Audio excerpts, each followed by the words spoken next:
What's up, everyone? We're back for another episode of Locked On Bucks. The dust has settled somewhat from Christmas Day, but thankfully we have Justin Garcia here who was in the building on Christmas Day. So we'll touch on that Giannis performance a little bit.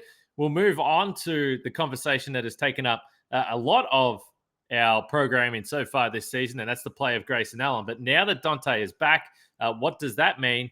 And of course, there's been another change to the health and safety protocol rules, so we will get to that before looking ahead to a game against Orlando, if Orlando has enough players to play. But we'll touch on all that and more. Let's get into it.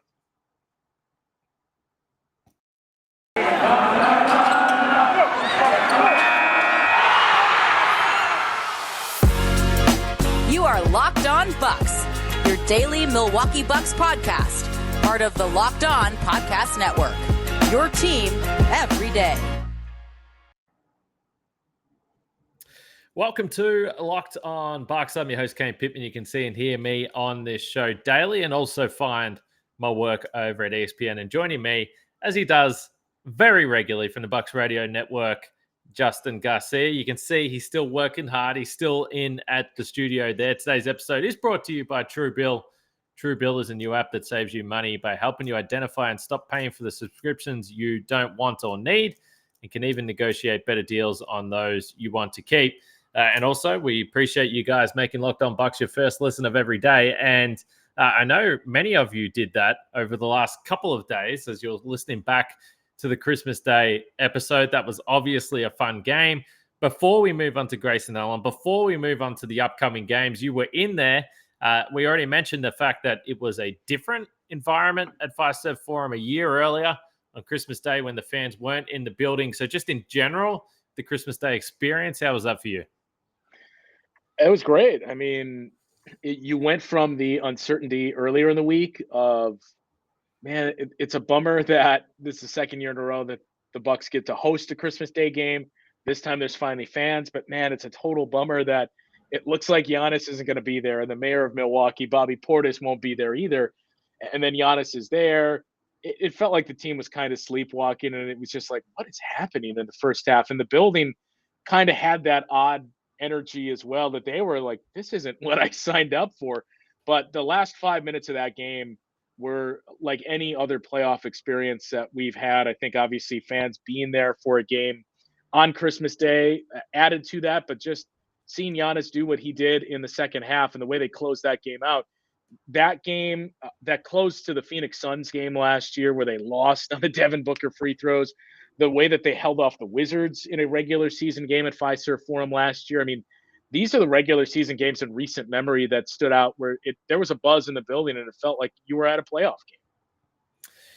It was fun. I don't know if you've had time to think about this. I sort of threw Frank under the bus a little bit when I mentioned this to him straight after the game. But in terms of regular season performances for Giannis, does it stack up to anything you've been there for? I don't want to compare it to playoffs, particularly the last playoff run, because there's no point. I mean, it's not going to be on that level. But where was this in terms of, again, like when you talk about the atmosphere, obviously everyone was in a festive mood. Everyone was fired up. But I think the greatness of that Giannis performance, I think, added to it. Yeah, I guess I'm going to be outing myself here that I did not hear the Christmas Day episode of Locked On, but did Frank have an answer? I don't want to know what it was, but did Frank have an answer?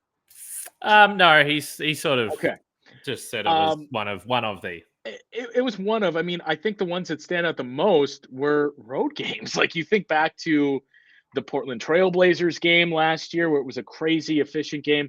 But I would go back to, they lost the game, but Giannis's big performance against the 76ers where Joel Embiid went nuts.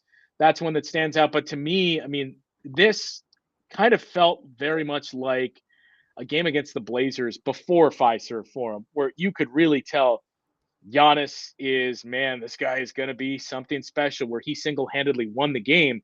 And it was Wesley Matthews that put him in front. But I mean, Giannis is 29 in the second half, and his defense in the final 5 minutes where the sequences were like Giannis dunk, Giannis assist on a basket, Giannis dunk, block.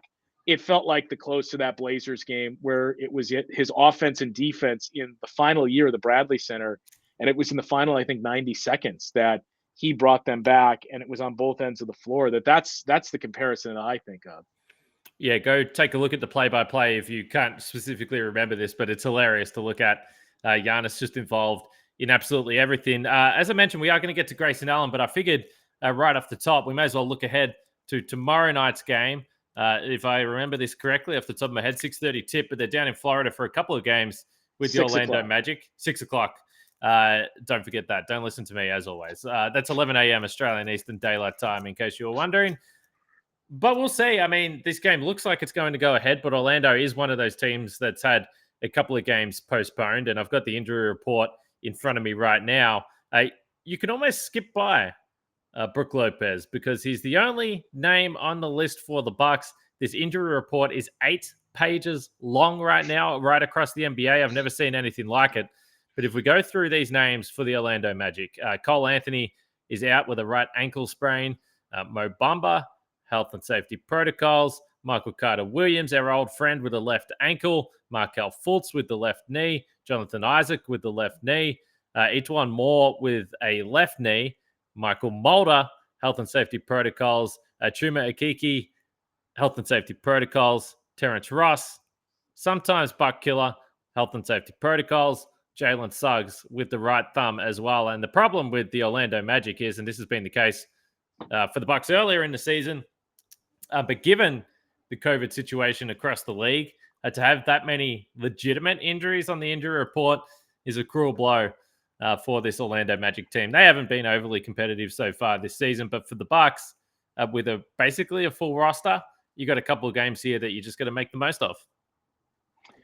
And for the Magic too, it seems like Etuan Moore, Michael Carter-Williams, Jalen Suggs, like they have a list of guys that it seems like they have been injured all season long, that they missed the first matchup between these two teams. It's just been an unfortunate year for them. But these are the games. I mean, when you look at this week for the Bucks, that you have 2 games in Orlando against the Magic. We just went through the comparison of the injury report for these two teams. This is 2 games in a row of the healthiest the Bucks have been all season long. It's a really bad Orlando Magic team, and they're banged up, that you have 2 games against. You got the New Orleans Pelicans, who surprisingly are playing a lot better after starting 1-12. I think they've gone 12-9 since. But still, it's not a great Pelicans team, and you're not going to catch Zion Williamson. Then you got the Pistons on Monday, who are right there with the Magic in the cellar of the Eastern Conference. So this remains an incredibly easy schedule for the Bucks. And now that you're getting healthy, we said it once before, but this is a tremendous opportunity for the Bucks to peel off some more wins and maybe add a little bit of separation between whether they move up to second or eventually first in the East, but definitely between that tier of teams. Right now the Bulls are in it, but the Bucks, the Bulls, and the Brooklyn Nets, and then the Heat and all the other teams below them, you can add a little bit of a gap with this schedule you have in front of you now for the next week. All right, so I teased Grayson Allen conversation right off the top. We're going to get to that. But first of all, it's a time of year where people are spending a lot of money. So everyone wants to save money, and you can do that with Truebill. Truebill is a new app that helps you identify and stop paying for subscriptions you don't need, want, or simply forgot about. On average, people save up to $720 a year with Truebill, which is going to come handy around this time of year if you sign up to Truebill right now. Because companies make subscriptions hard to cancel, Truebill makes it incredibly simple. Just link your accounts, and Truebill will cancel your unwanted subscriptions in one tap. And your Truebill concierge is there when you need them to cancel those unwanted subs, so you don't have to. Truebill has over 2 million users and helps save over $100 million, which is a bit of cash there. So don't fall for subscription scams. Start canceling today at truebill.com/lockedonnba. Go right now. That's truebill.com/lockedonnba. It could save you thousands a year. That's truebill.com/lockedonnba. So we always say this, but we appreciate everyone making Locked On Bucks their first listen of every day. But what about the Locked On NBA podcast, which I was actually on today? So if you finished with Locked On Bucks and you want to listen to more of me rambling on about the Bucks, you can do so on the Locked On NBA podcast. I jumped on with Justin Gatlin, who is our friend from Locked On Rockets. So he's keeping a close eye. The Rockets fans keeping a close eye on our old friends, DJ Augustine. Another DJ I watched play for the Toronto Raptors yesterday, and he put up a pretty decent stat line, actually, on a Raptors team that lost by a bazillion points. to the Cleveland Cavaliers. But that's the state of the league right now. But as we sort of pointed to, the Bucks are actually getting healthy. Only Brook Lopez on the injury report as of right now, knock on wood. And of course, that's changing every second around the NBA at the moment. But Grayson Allen has been interesting. We discussed this going back a few weeks ago, Justin. We said, listen, Grayson Allen has been absolutely outstanding. His contributions to this team to start the season are more than anyone could have imagined. But clearly these numbers are going to dip as the season goes on when you hopefully get your important players back into the lineup. There's less touches, less shots to go around. So in November, Grayson Allen was averaging 13.9 points per game, but he was doing that on 47% from the field, 45% from three. We know he was absolutely lights out. In December, he's averaging under 10 points per game. And a big reason for that is actually the fact that his shooting splits have just dropped off. So he's 38% from the field, only 36% from the three-point line. Interestingly enough, he's actually only taking 0.6 fewer shots per game and 0.7 fewer threes per game. So despite the fact that guys have been in and out of the lineup, we'll see where this trends over the next few weeks here if the Bucks manage to stay healthy and out of trouble on the injury list. But to this point, it's just been an efficiency thing for Grayson Allen more than anything. And we know he was a little bit ill at the time, but you do at least get a little bit of a sense with Grayson Allen. I mean, he was just completely lights out to start the season. Now he is going to slot back into that genuine role player role, which is why he's a guy that signed the 2-year, $20 million deal. Yeah. And, I would be, and you could obviously say this for any player, but it would be interesting to see what did Grayson Allen look like in those games if he starts off hitting two of his first threes, because it seems like what we've seen from him in the last couple of games is he starts 0-3 from the outside, and just then it's tougher to keep him on the floor when you're as healthy, because we know how much Bud loves defense, and it's not that Grayson Allen is a bad defender, but especially when Donte DiVincenzo gets back to full strength here at full speed, Donte DiVincenzo gives them more defensive opportunities than Grayson Allen does.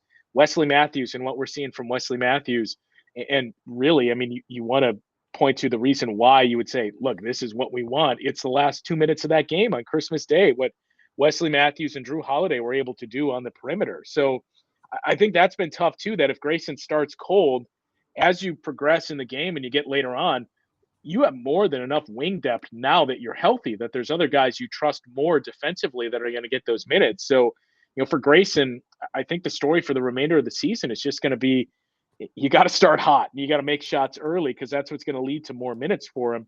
He's still averaging the most minutes he's ever played in his career. I think he's only 15 or 16 threes away from hitting the most he's had in an individual season. So it's still going to be a standout season for him. But, as his team gets healthier, I look at guys like Grayson Allen, how his role changes and how he adjusts to it. I think I mentioned on here, and I know I've talked about it quite a bit on our pregame show, Boogie Cousins is another guy that, there were some ups and downs with Boogie in the Christmas Day game, but as they're healthy and you have your stars out there, I'm going to be interested to see the adjustments and how Boogie Cousins is utilized as a complementary guy and how he fits in around Giannis and Bobby Portis. That, we've gone it feels like a month and a half of having to get by on the absolute thinnest of rosters. And now all of a sudden, a couple of minutes into that game where you see, here comes Pat Connaughton, here comes Donte DiVincenzo, here comes Bobby Portis, and all these guys are coming off the bench staggered that were starting and playing heavy minutes for you. And it shows you how deep and talented this team is. And it's going to make things interesting for guys like Grayson Allen, especially. So one of the interesting questions that we'll never get the answer to was whether or not PJ Tucker would have started in the series against Brooklyn if Donte DiVincenzo didn't get injured. But I did get asked by Jackson Gatlin on this podcast, Locked On NBA, yesterday. He said, well, what do you think is going to happen? Do you think Donte is going to start? I've kind of always assumed that he would come into the starting lineup, but I think that there is an interesting question to be asked in regards to can you actually maximize the overall skill set of Donte by have him coming off the bench and staggering lineups a little bit? And I think the answer probably when it comes to playoff time is no. You want as much defensive versatility as you can get on the floor, because we've discussed this time and time again.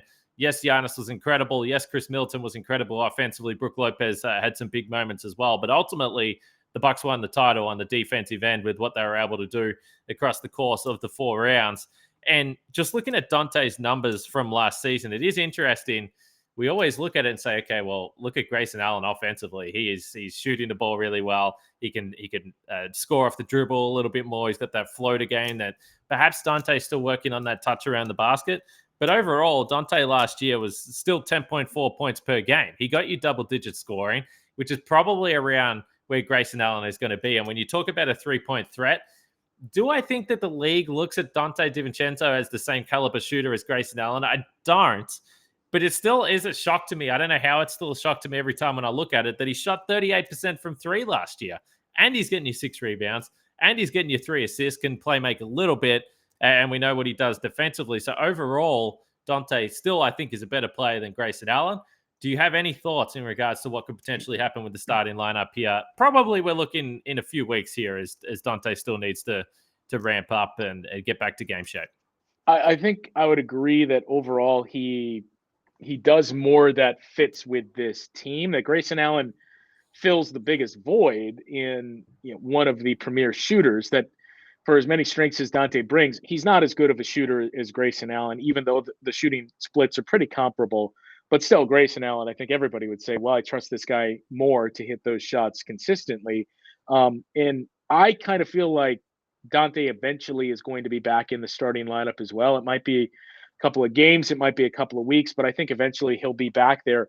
And Grayson will just be essentially your scorer off the bench, that he and Bobby Portis will be doing that. I think I would have probably kept Donte on the second unit if you didn't have a George Hill, and then Dante's coming in to kind of lead the bench and be the primary ball handler and running things there. But you have that depth with George Hill. So I think eventually he'll settle back there. But as you watch Donte back, and I think part of it is just we go off of what we see most recent with recency bias, and Grayson Allen's been struggling recently. Donte DiVincenzo, he didn't have a great game. That we had kind of anticipated him to be rusty, but you could see already here's some of the things that Donte does that Grayson doesn't necessarily do. And we have seen Grayson put the ball on the floor and be able to attack the basket a little more than I think a lot of us anticipated this year. But still, that's more of a strength for Donte. And all the jokes of, well, how Dante's back. He missed a couple of shots at the rim, but just seeing all those different things that Donte brought. And I thought as the game went on too, the 1-3 that he hit was from more of his comfort zone, where he takes those shots above the break and those deep threes. In the first half, it felt like they were kind of spacing him and getting him set up in the corner. And that's never been Dante's spot, even though it's the easiest shot in basketball. So when he's hanging around in the dunker spot and when he's back on the perimeter taking those deep threes above the break, that's really his comfort zone. And in the second half, he started to get more of those looks.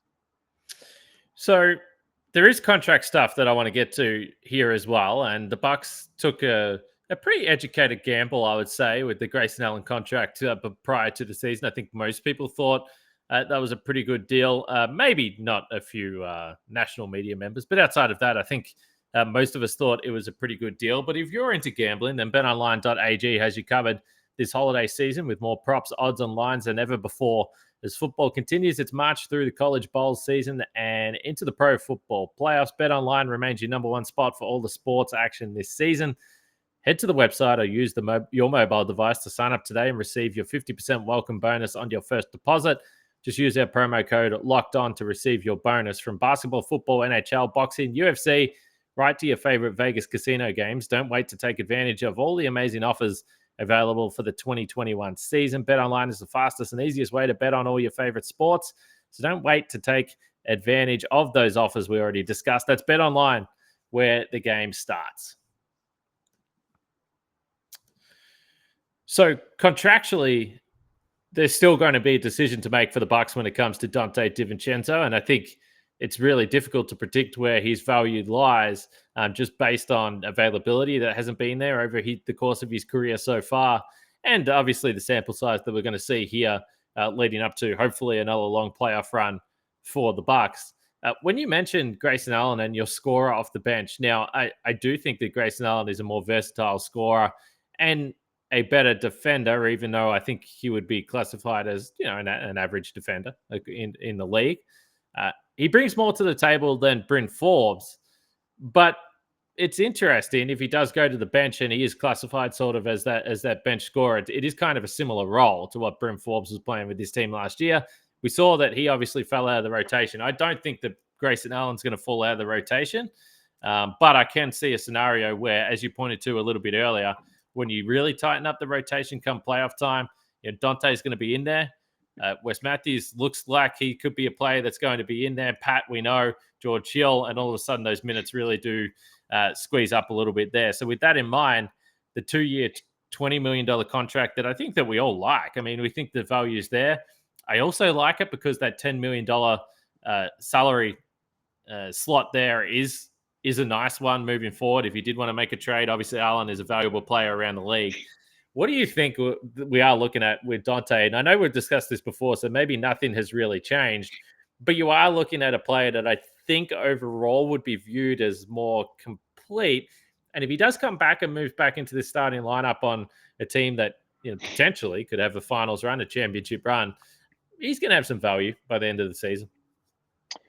Yeah. Well, it's funny too that the minutes are pretty similar for Bryn Forbes. And granted, the depth that this team has when healthy this year, it blows last year out of the water when you think back to, especially before PJ Tucker arrived, and how much of a skeleton crew that was at times. That it was really the starting five, and they were able to stay healthy for the most part, and then a handful of guys on the bench that you trusted. Bryn Forbes was a 20 minutes a game guy for the Bucks in the regular season. In the playoffs, we saw it drop off to, I think, 13 or so. I kind of anticipate if there's no moves made and this team stays as is, at least with the names that we just mentioned, it feels like Grayson Allen will probably be around 10 minutes, 10 to 15 at the most, just with the rest of the wing depth you have. And he would come in those spots too. We need some scoring. So if he's hitting shots, he stays on the floor. If not, we use some of our other two-way guys on the perimeter. But, I think we've talked so much, or at least I have, whenever you get asked about what moves can the Bucks make, and I've always said I just don't see it at the trade deadline. Like, maybe there'll be some minor tinkering, but one, they don't really have the assets to trade right now, and we've gone over this before, that I just don't think you trade Donte during the season, because one, he's a valuable piece, and two, you're going to get more value for him in the offseason in a sign and trade. But the Grayson Allen thing is interesting because, Donte fits so much with this team. And while Grayson gave you a shooter even better than Bryn Forbes that you haven't had in a while, Donte he does so much more on both ends of the floor than Grayson, that your point of Grayson's contract, I mean, that's the one thing the Bucks really are missing and have been for the last couple of years, is they don't have one of those mid-range contracts that's in the $7 to $12 million that you can move off. I do agree that I think Donte DiVincenzo league-wide probably has more value just because of everything he does, even as much of, as a commodity that shooting is, and Grayson is certainly a better shooter. Donte does more. And even John Hollinger saying, like, I think Donte DiVincenzo could net a $20 million a year contract in this offseason. It's not a great free agent class either. So I think it's going to be interesting. That it's one thing I wasn't really considering until start to hear Dante's coming back, and then you see him back. And if he can continue to add to his game, that's going to be really interesting. Does he have a place here long-term? We know how much the team loves him and how highly they think of him. So you work out an extension with Donte, and all of a sudden there's a very, very movable contract for Grayson Allen that, let's be honest, as much value as we said Donte would have, 29 teams in the league would take Grayson Allen for his ability to shoot, and especially for that contract that's extremely team friendly. So the contract I always think to when I think about Donte DiVincenzo, just in terms of market value and what a team might ask for, and that's probably why the Grayson Allen contract was a little bit surprising. But I always come back, and again, it depends on the free agent market at the time and sort of the balances across the league and where they have money to allocate. But I always come back to a guy like Luke Kennard, who got was that 464? 464, yeah. So I think that probably makes more sense for Donte. Whether he gets up to the 20 mil mark, maybe there's a team that's sort of on the lower end of the totem pole in the NBA that wants to splash that money, that sees that value. I mean, I don't know. That's a lot of money. To me, he probably still fits in that 15 to 16 range. And just with the $10 million contract for Grayson Allen, the reason why that can be valuable, and he's only on $4 million this year. Donte is actually getting paid more than him this year as a first round pick. But the reason why it's valuable is because then you can add one of the veteran contracts, or you can add a rookie scale contract if you have one, and maybe a couple of picks, and all of a sudden you're in a more competitive salary range for a trade down the line. Of course, that's not the case right now with both of those guys on low money. Well, it's funny you say Luke Kennard because look, I know I just referenced what John Hollinger said. I think we all kind of, as soon as you saw that, you blushed a little bit, like, really, $20 million for Donte? But I mean, it's funny you mentioned Luke Kennard because that's one of the names I thought of. I think of Luke Kennard and Bogdan Bogdanovic, that I think was 3 years, $54 million, that I think Donte is going to get offers in that range, either of the two. Yep, Bogdanovic, one to keep an eye on, no doubt, for that money there, and what Donte gets for obvious reasons. We know that those two are kind of linked together for the failed the sign and trade that never went through there. Before we wrap this up, there was some news today. Woj reported that the NBA is looking at reducing the quarantine time, or the minimum quarantine time, for vaccinated players, staff, referees as well, I believe it was, from 10 days down to 6. They base this on whatever they know. I don't know, but it's just interesting moving forward. Obviously, the Bucks were fortunate in terms of the timing that they were able to get Giannis back on the floor, Donte, Bobby, all these guys for the Christmas Day game. But this will be significant moving forward. I think the interesting thing is we've seen a lot of these hardship players that have been signed, and then they just enter straight into health and safety protocols anyway after being with the team for 1 or 2 days. So it's obviously still brutal around the league. If this is what they're being told, and this is safe, and this is good for the players, and everyone's okay, then I guess it's a positive. But all this continues to be a little bit weird and a little bit strange, and we're hoping in the next month or so we can maybe have a little bit more of a positive outlook across the league. Yeah, I mean, I feel like it was January last year too, where we really encountered most of the issues. I know Drew was in the protocols in early February or mid-February, but January was when I believe the Bucks had their game postponed against the Wizards. The Wizards were dealing with a lot of it then. I think the Raptors were going through some of it, and the Grizzlies. So part of you is like, man, are we just going to deal with this every New Year's-ish in the league every year? Because it's really spiked with 27 guys on Sunday alone, and I think it's been like 130 players in protocols in the last 2 or 3 weeks. When they were talking about shortening it from 10 to 6, and even some of the talk of, well, what if we let asymptomatic players play? The whole asymptomatic thing is what kind of was my hang up. And look, I know nothing about what some of these procedures are, but I think part of what they hit in there too with the change from 10 to 6 is, provided you pass all the testing that they are going to require to make sure that you can't continue to transmit this, which is big. But it's kind of like, the NFL has toyed with it to the whole, well, let asymptomatic players play. One, you can still transmit it. And two, I think you're just opening up a box that's going to be tough to close, because these are warriors that have basically trained their whole life to play through it.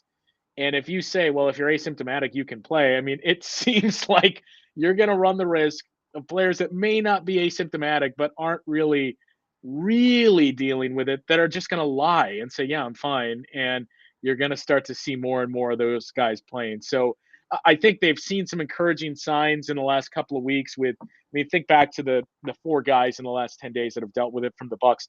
Giannis said he was a little under the weather the first day, but other than that, he was fine. The rest of the guys that we've been able to ask how they were feeling, kind of the same thing, that you're seeing more and more of these guys that are like, yeah, it was pretty much asymptomatic. And that's the reason why they're coming back in 10 days, not so much, well, they're passing protocols, but they're able to go through some of their training and workouts during the quarantine, and there's no lengthy return to competitive conditioning, which was really just as big of a holdup as the 10 days last year, and why it was taking guys 2.5 to 3 weeks to return from this, because then, okay, I did nothing for 10 days and now I got to go through all this conditioning again. So they're seeing the encouraging signs there. And I'm also pleased that this came after Christmas, so there's not more conspiracy theorists that are like, well, this is just done to get Kevin Durant and the rest of the guys back on the floor for these primetime games. Yes, well, I was glad for my own viewing experience that those guys were able to come back on Christmas Day. But also, again, you just hope that they were feeling good and ready to actually play. Because as you pointed to, if you give these guys the green light, particularly Giannis, he's going to take it. He's going to take it no matter what. He's proven that time and time again. But we'll see.